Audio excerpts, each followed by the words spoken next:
aynu ku jirno ayaa gudoomiyihii hore ee golaha wakiilada Soomaaliland Cabdiraxmaan Maxamed Cabdilaahi Ciro waxa uu ku dhawaaqay inuu iska casilay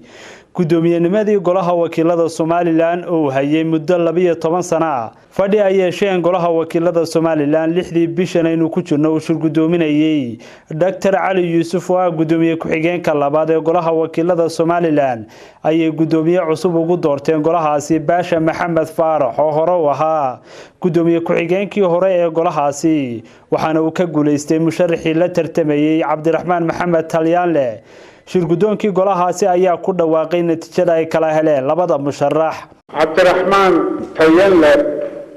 wuxuu helay 38 Baasha Maxamed Faarax 39. Baasha Maxamed Faarax oo gudoomiyaha cusub ee golahaasi ay doorteen ayaa waxa uu soo dhaweeyay xilka loo cumaamaday.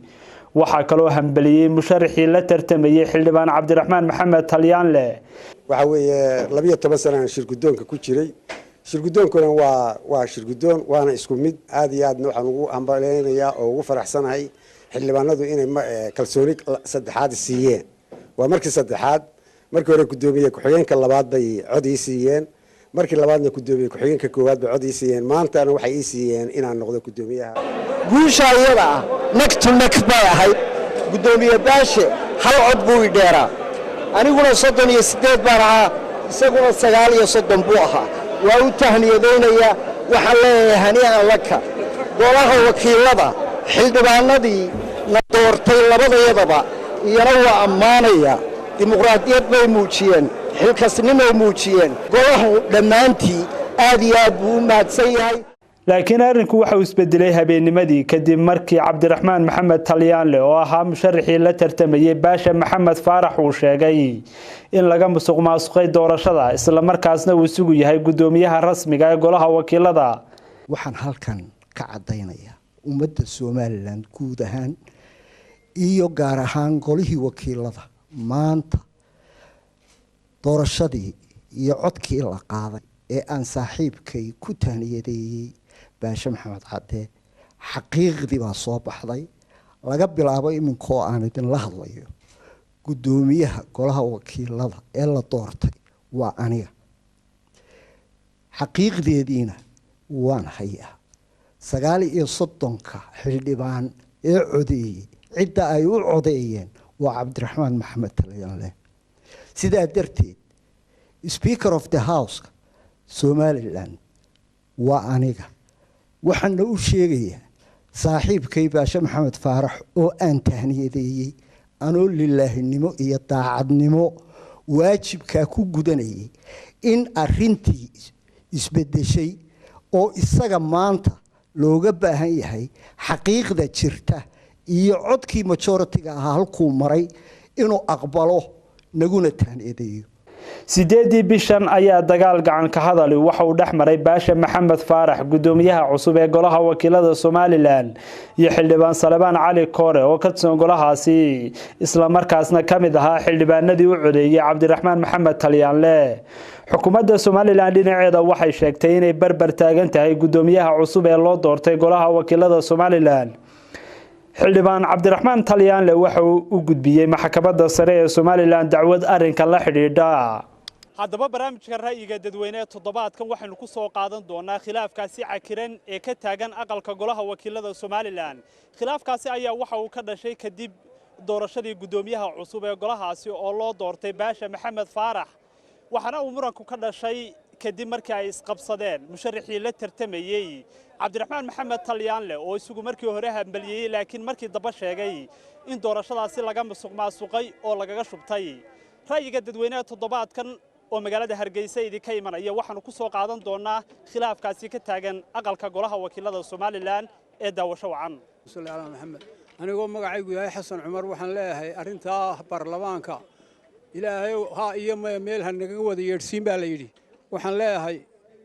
hadcad baa wax kala hesheen hadcad baa isu hambalyeyseen hadcad baa lagu kala tagay. xalay baan dabadna seexdoon wax soo xusuustay inay fool xumo tahay baarlamaankana fool xumo ku tahay ragiina taa ku talinayana aanay hagaagsanayn. waxaan leeyahay sidii ay arintu u dhacday hambalyada ahayd lagu daayay ee sharafka lahayd. ruuxantii haddaan ra'y ahaanteeda ka dhibto sidii ay u dhacday doorashadii golaha baarlamaanku runtii markaannu arkaynay sifo sharci oo wanaagsan bay u codeeyeen guushana nin unbay raacdaa markaa anu ra'y ahaanteeda waxaan arkaa 39 loogu dhawaaqay baashe saasaan ku taageersanahay in baashe loo daayana waan jecelahay sanad baaba u hadhay golaha baarlamaanka 12 sannadoodna way joogeen sanadkaasi barray noqon doontaa waxaan la isku taraasula sida hawshiina ku wata waxaa kaloo aan la hadli lahaa qodan saxaafadda had iyo jeer isku garaacsan iyaga laftoodu inay qayb weyn ka qaadanayaan mushkiladaha jira oo saxaafaddu aad moodayso inay bumbuuninayaan wax walba markaa qodan saxaafadda waxaan lahaa bal dib isku noqday iyaga laftiinu waxaan ku bilaabaya bisinkeela bismillaahir rahmaanir rahiim anigoo magacaygu Saare Cabdi Faarax oo ahna muwaadin u dhalatay wadda Soomaaliland waxaan leeyahay rayigayga markaan ka dhiibano labada nin taageerada loo codeeyay midna ku helay 28 midna ku helay 29 waxa way 38 midna ku helay 38 midna 39 uu ku helay waxaan siinaya anigu ray ahaantayda ka hore la siiyay 39 sidii loo siiyay markii hore uu hambaliyeeyay inuu uga tanaasileeyo cira hambaliyeeyay talyaaniyaha hambaliyeeyay kii helayna hambaliyeeyay laga helayna hambaliyeeyay waxaan anigu rayigayga ray ahaan markaan ka hadlayo in loo daayo ka hore oo wadankana aan khilaaf la gelin baarlamaankana aan khilaaf la gelin anaguna ma nihin damaati baan nahay maati baanu nahay maya waa loo hambaliyeeyay mar haddii loo hambaliyeeyna waa in loo daayo halka markii hore hadday ka hadli waayeen ay u dhiman waayeen cid dhexdhexaada oo ay ku hambaliyeeyeen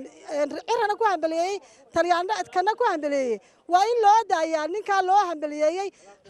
rabash iyo khilaaftoona ma rabno haddaan nahay muwaadiniinta haweenka Soomaaliland aanu nahay bismillaahir rahmaanir rahiim anigoo ah Saciid Ibraahim Dool waxaan doonayaa anigu 4 midho suugaan inaan kaga jawaabo إله بيتيسته تلو يان كاسونا تاريخي يان قرنا توفيقي حاجات شرته وحصوت رنصود ضد كان يتني تيبو السعودية كمية تعب كوديو متوجه هاشان ودنا متورين بان دبستنا تولين لقوا معلاقية مقارتو كلاوجا بحسدان تلو جود به وحجرشة تعجب لي أقويها كان تهمية هرمود كمركو ترصده تبتي لو ريح انتمو أما بتنعديه اللي بدق الغالي وتاجين يهي ويا المدي تنتهي سلطان المدي اللي تبي barbaarta maxaan tusnaa taranta aayaha dabbiyo kuwaanu taxaabay miniyo tagoogaha kuwa ku jira tilmaansada yaan nidhaa tusmada waxaan uga socdiyo tusaaluhu waa cadiya su'aashu waxay u taal bulshada la tabcaamiye wareerka la tiicaysay maadaa marka tiir la rabo tukuba boocaha ka jara maadaa tiin qodax la iyo taabkaaga ku beerta ciin haddana timiraad cuntiyo tufax bisil laab ka jecel maadaa tukayaal korsada wax kale kama taransatide dhawaaqoodun tirsada tusmada waxaan uga socdiyo tusmada waxaan uga socdiyo tusaaluhu waa cadiya su'aashu waxay u taal tiyaatar dugaag qabsaday bulshada tubanay ta kale haddaan ka staraarsan iyo damca taganidu shaqayn nafteenuna been turjuman oo aynaan tacliintan jaan inagu tababaro ahayn ciyaartuna turub ahayn khamaarkuna toonka ool markaynana tobanlihii iyo lixlaha wada tuuranayn taasaad ku heshaa lahayn adoo togan kuwii ku helay xag iyo 10 kuula kacay jarkay ka tallaabsadeen kii aad 70 jeer ilaa taxadka u gashiya kawanka maxaad u timi tabcada uu soo watiyo tabtiisa nimaad og tahay xeeshiisana aad taqaan inaad sacabka u tuntaa sir bay ku tallaalantahay tafsiir waxa ku qarsoon tusmada waxaan uga socdiyo tusaaluhu waa cadiya su'aashu waxay u taal tollay ruux lagu boqroday qabiil tartankii ku yimi muxuu qaranka u taraa dhurwaa tulud raac la yidhi intuu la tacaalaya taambuuga siyaasadeed guntiisa markaan tagnana taharta seediya lafaha turuqa jiidhka iyo hilbaha tabtii loo raamsan lahaa ayaa tay loo sitaa timaadaba daalin baa tusmay jiah kuu xidhee dad yahow loo soo tashaday iyana sii kala tashaday intaad tashataan maruun xaqa weli tabanaysaan inaydun tilmaamataan miyaa ka tallaalantiin anigu ticdaasaan kaga jawaabay wasalaamu calaykum alxamdulilaahi rabbi alcaalamiin waxa aan uga digayaa golaha baarlamaanka Soomaaliland in ay u tanaasulaan oo isku tanaasulaan oo ay waxaas aan waxba ka soo qaadin oo Cabdiraxmaan Taliyaan la hadda maanta laga badiyay oo ay doorashada 39 u helay Baashe Maxamed Faarax inuu u daayay Baashe waayo haddaan la kala roonaan roobmado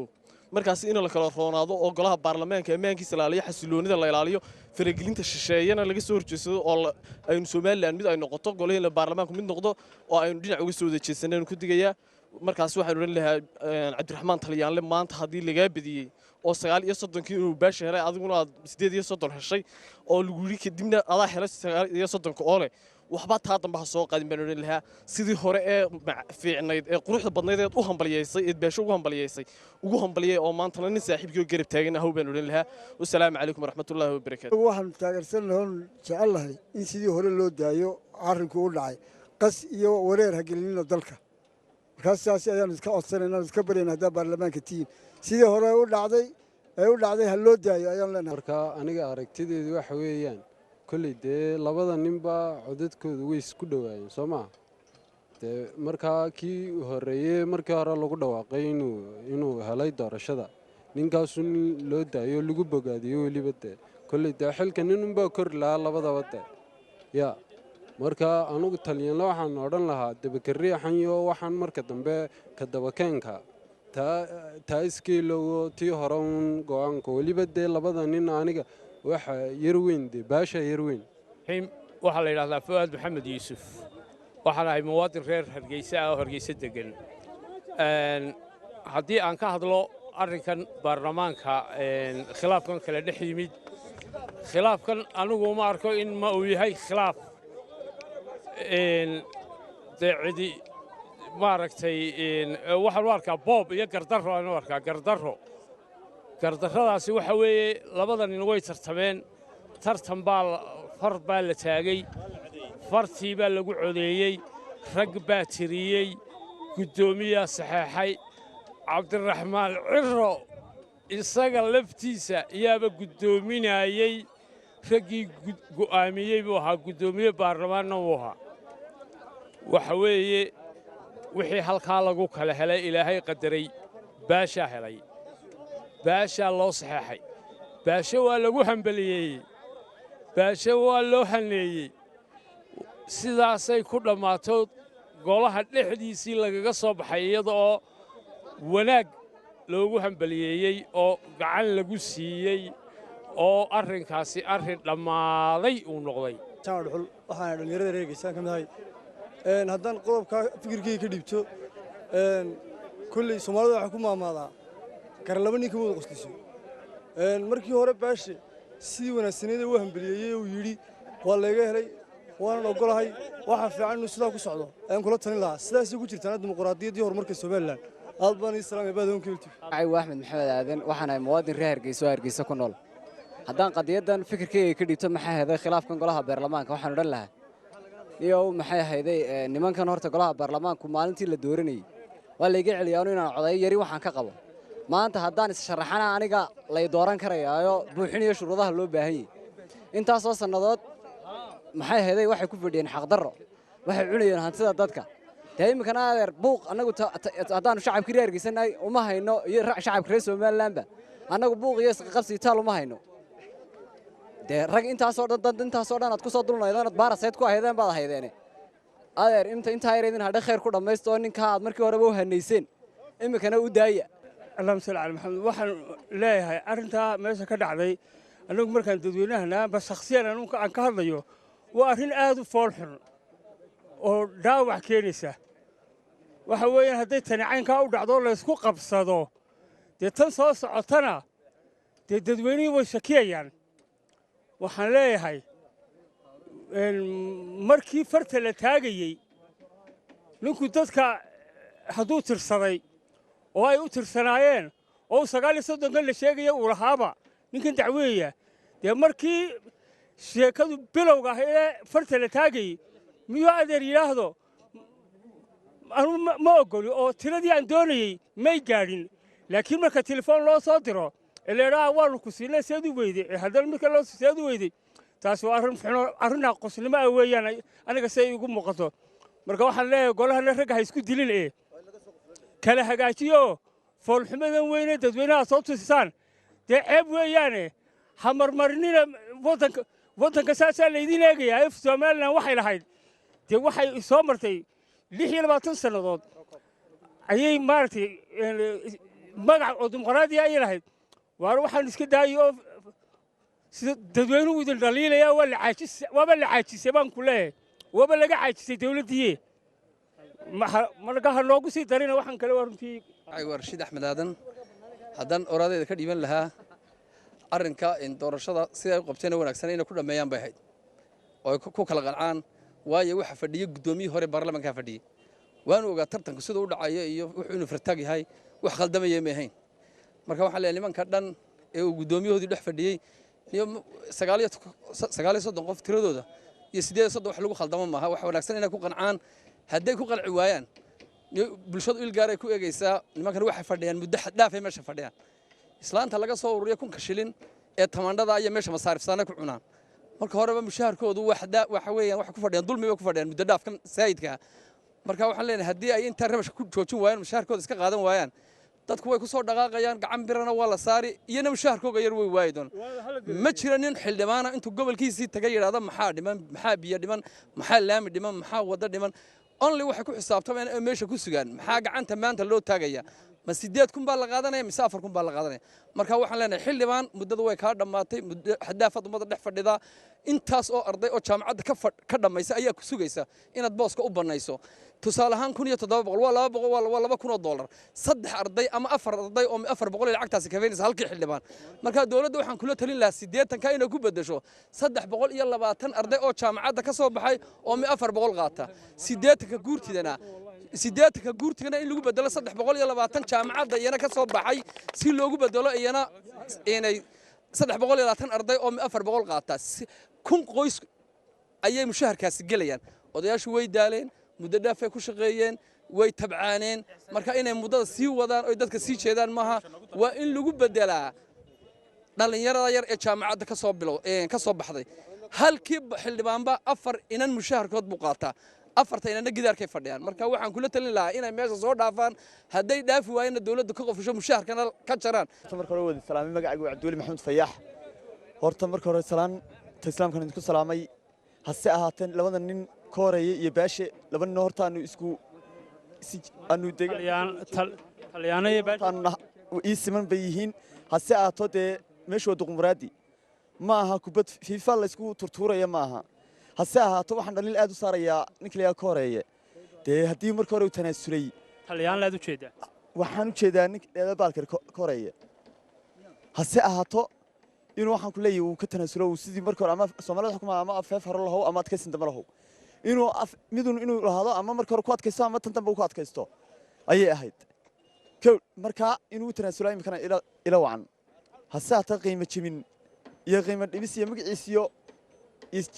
jinsiyadiisaba dee waa dhaliil waxaan ku leeyahay waa ugu soo jeedinayo jiidayo weeyaan waa Cabdiqani Xuseen Caynaan arrintan haddaan wax ka idhaahdo ama opinionkayga ka dhiibto maalintii dhaweyd doorashada ka dhacday baarlamaanka horta tani waxay ku salaysan tahay dee arrin badan oo soo tiijamaysay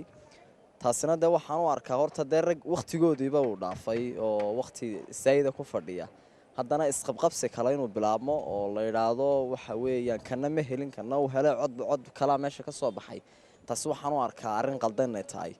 waddankana waxa weeyaan wixii loo aan oo dharay in la qaato haddii kale constitutional rights-ka waddanka u yaala qofna soo doonugu xadgudbaya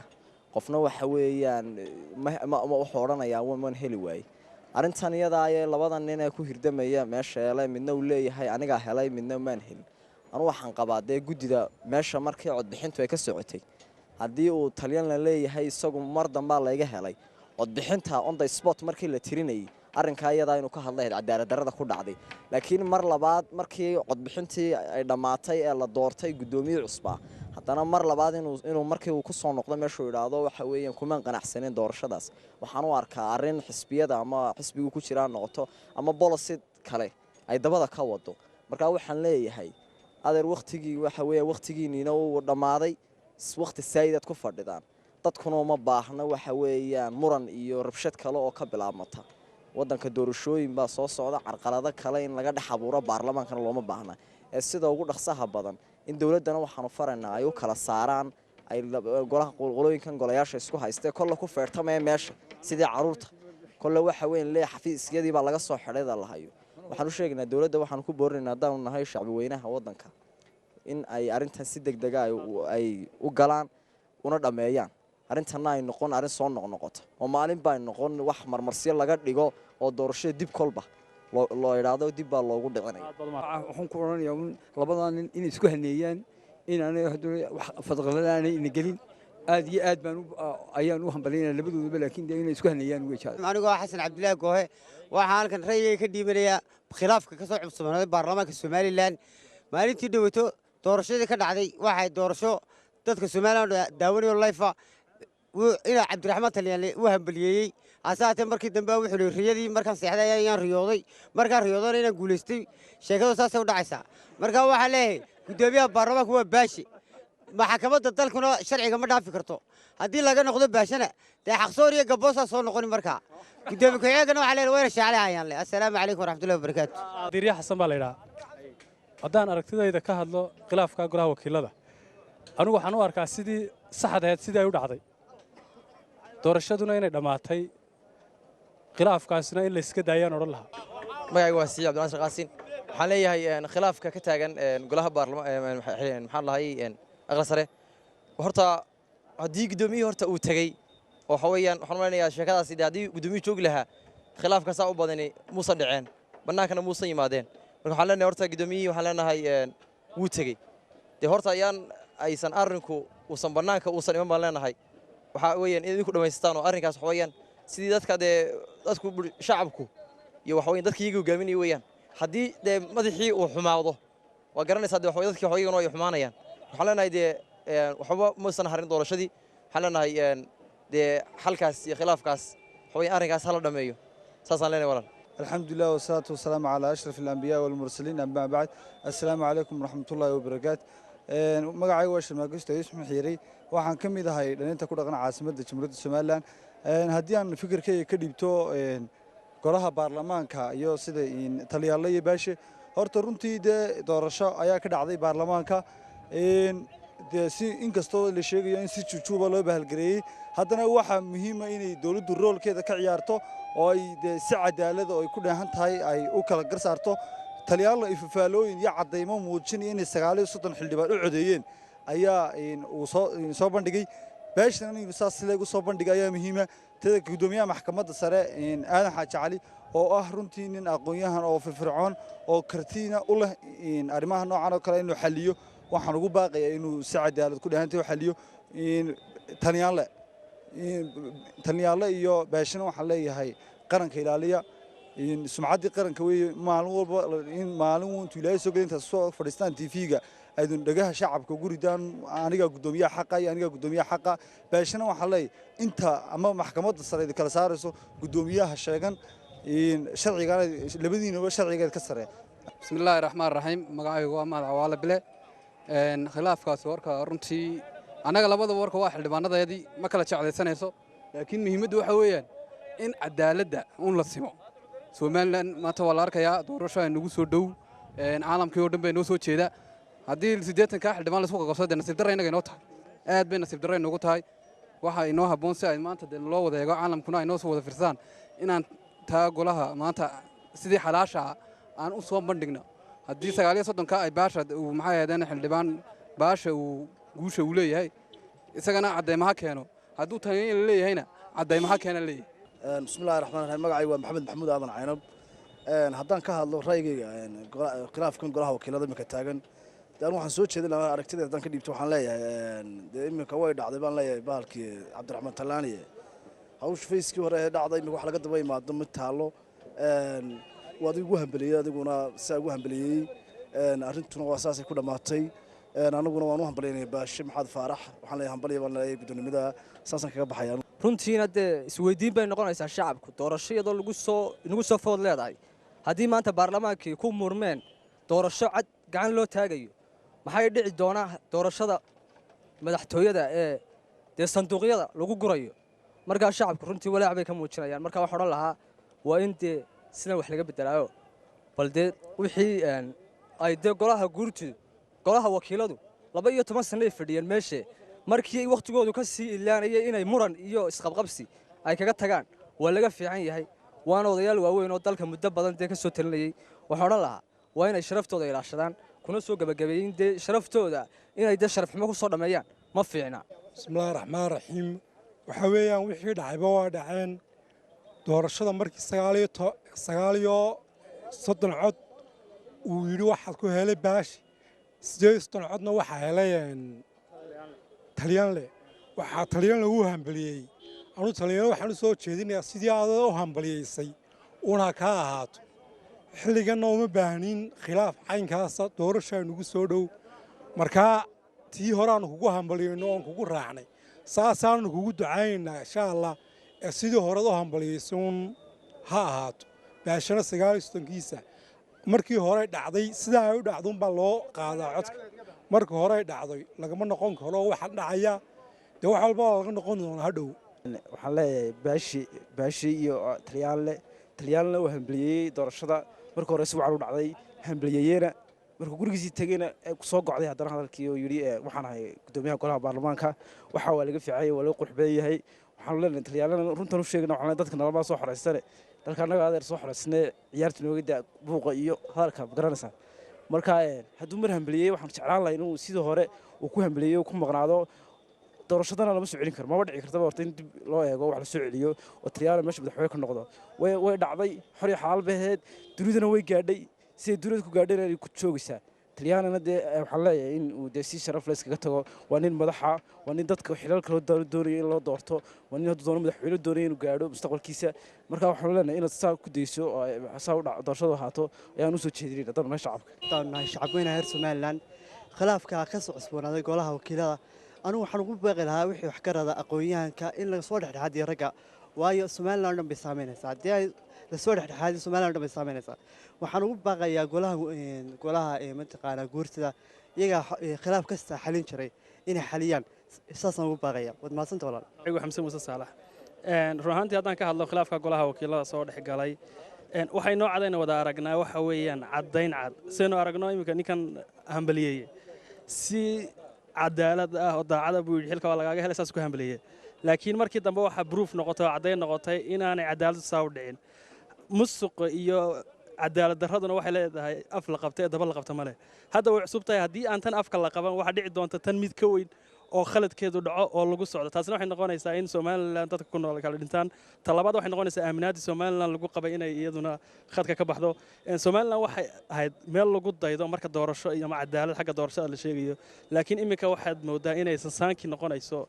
cadaalad darrada iyo eexda ay ka bilaamaysa xagga doorashooyinka marka haddaynu tan xallin kari weyno waxaa micnaheedu tahay taweyna ma xallin karno haddii tan la isku halleyn waayo waxay micnaheedu tahay taweyne madaxweynahana isku hallayn male sidaad arkaysana haddii aad bulshada u fiirsato ama shacabka u fiirsatana xataa hadday hadhow cadaalad u dhacdo waxaad arkaysaa inay stiil ka niyad jabsan ku leeyihiin tanayna arkayna oo caddaynteeda hayna ayaaba saane midayna caddaynteeda hayn aan dokumentigeeda iyo referensigeeda aan si saxa in loo helo ay adag tahay ama waqti badan qaadanayso sidee bay ku noqon doontaa cadaalad waxaan soo jeedin lahaa mar walba in cadaaladda un la raaco midna aan la taageerin bismillahi raxmaan raxiim waxaan salaamayaa horta tv gohan cable t v oo araartiisa weydiinaya dadka shacweynaha waxay ka qabaan khilaafkan dhex yaalla baarlamaanka amase gudoomiyahan ama kuwan ku tartamayey haddaba haddii aan ka hadlo khilaafka dhex yaalla talanyaalan waxaan leeyahay maadaama uu ku hambaliyeeyey oo markii laga guulaystay lagu dhawaaqay codka uu ku hambaliyeeyey inuu sidiisa hore iskaga joogo walow la sheegaya hadallo soo duulduulaya oo leeyahay isaga 90 qof ay u codeeyeen oo waxaan ka soo waran karnaa dee qof hambaliyeeyey haddana ku soo noqday ra'yigaas ee haddana yidhi codkii khilaafaa jiro aniga xaq u lahaa waan soo waran karnaa inuu khilaaf meesha ka jiro oo mudmudino ku jiro waxaan oran lahaa gudoomiyaha maxkamadda inuu si cadaalad u qabto talanyaalan hadalka ama feedbacka uu sameeyey ku soo noqday in loogu noqdo maxkamad dib loo galo wixii cadaalad la soo saaro talanyaalan waxaan leeyahay kulley waad hambaleysay waan arkaynaa kulley dad guulaysatay oo markii dib ishaashada loo daawaday waa la arkayay isaga 90 qof u codeeyeen ka kala sideesto u codeeyeen haddana loo kala rogay waa cadaadarada ka jirta waddanka Soomaaliland iyo Afrika waa cadaadarada ka jira marka waxaan leenahay talanyaalan ha kaga hadhay sidaas ilaa xaqaaqa soo dhacsatid ma taageersan baarlamaanka waayo waa dalacanayga si dhumayn waxay haystaan 12 sano haystaan muddo ku dhow oo yirifka waxa ma qaban waa dadka fadhiyo oo haddana cadaaladooda waa meesha taala marka waxaan leeyahay in baashana uu cadaalad ku shaqeeyo oo isaga nisirkiisu mar haddii uu ku soo noqdo uu qanciyo qofka waxaan uu qanciyo oo dib shaasha loo daawado maxkamad dib loo galo waxaan ugu mahadcelinayaa talanyaalan sidoo ugu hambaleeyay haddana ka tanaasul kulley uu dadaalay oo uu hambaleeyay haddana ka tanaasul lahayo mar haddii waxay maxkamadda ay ku soo oogto waxaan leenahay dee waxa maxkamadda sharci ku qabto oo raac sharcigaaga adoo waddanka qas ku keenay saade bulshada Soomaaliland ay aad uga wada hadlayaan in marka dee waxa oran lahaa ninkan baashay ayaanay ka noqon dee arinta kursi jacayl oo de haddii la arkayo ma garanaysaa tv-ga iyo internetka meel kasta ay ku wada jiraan 69 xildhibaan inay u codeeyeen inuu ma garanaysaa ninkan waa ka hambalyo wanaagsan siiyey daadna hambalyo wanaagsan siiyo de ninkan ku wareeji waa uu ka cod badan kursi jecelnayaana ka noqon wadankana qalaalasiyaana gelin waa 12 sanad xilka soo hayseen marka waxaan kula dardaarmi lahaa baashe inuu ma garanaysaa si wanaagsan iskaga wareejiyo de maaha de iyadoo ma garanaysaa arrintan jirto inuu ololow baxo qabto bariga wadanka marka waxaan kula talin lahaa dee sida ragga ma garanaysaa inuu idhaahdo arrintaasaa dhacday qofka bini'aadankana khaladuu ka dhici karaya kuwa xataa tirniya codka khaladuu ka dhici karaya marka waxaan kula dardaarmi lahaa baashe inuu ma garanaysaa sidaa cad ee ma garanaysaa cadeymuhuna muuqdaan dee inuu isna si cad ma garanaysaa xilka iska wareejiyo marka waxaan odhan lahaa dee saasunbaa aad u qurux badan axmed waxaan odhan lahaa anugu arrintii maxkamaddaa loo gudbiyey maxkamadduna ka dhur sugno waa asalaamu calaykum sidaayir maxamed waxaan ka hadlayaa khilaafkan golaha waxa weeye horta sakaaradu xaar muuqdo ee aasaastaabaa leeyi waxa weeye horta qofka bini'aadanka ahayd sidii gobonnimada lahayd ee sharafta lahayd ee markii hore uu hambeliyeeyey ina taliyan leh ee qaladku markan dambe ugu soo baxay 39kii xildhibaan ee codeeyey iyagoo hadlaya iyo iyagoo fadhiya iyo iyagoo joogaba la hayo waxaan leeyahay waxaan dee aan dhibaato aan ahayn in la hambaliyeeyaa qurux badan barakaatu Soomaalidu waxay tiraa ilaahu haa iyo maya meel naga wada yeersin mar haddii golihii markii hore ninka ayna taliyaan ka hambaliyeeyay anu waxaan qabaa meeshu waa Afrika sidaa ay u dhacday inay ku wanaagsan tahay oo uu tanaasilka jaaniskiisa dambe ba sugo maanta kaasaa loo